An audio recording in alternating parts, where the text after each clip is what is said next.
Hallo julle, ek en Jaco Meyer is nou besig om Afrikaanse vraestelle te merk en ons wil tog 'n paar van hierdie flaters met julle deel. Mamma, ons weet dat jy net so hard saam met jou kind leer. So ons wil nou eintlik weet, wie se antwoord is hierdie? Hoor hierdie een. Die vraestel sê, maak 'n sin met die woord verdwyn. Hierdie kind antwoord, ek wens Siya Kolisi kon die bal verdwyn vir Melenpaas in die World Cup. Iemand het heeltemal te veel rugby gekyk. Ja. Hoorie maar, hoor hierdie een. Wat is die manlike vorm van weduwee? Skaduwee. Hoor hierdie, vertaal die volgende Engelse sin in Afrikaans. I beg your pardon. Hierdie kind skryf, hè? Tipies platteland. Kom hier, Jannie.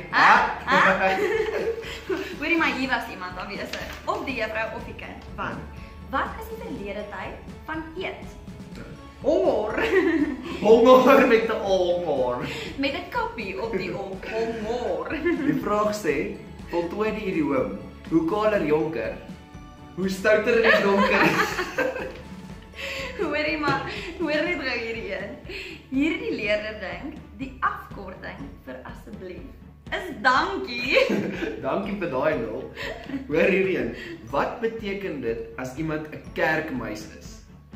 Hy kom net kerk toe op nagmaal en dan eet hy al die brood op. Die arme kerkmeise. Hoorie maar, wat is die verkleinwoord vir oupa? Kleinseun.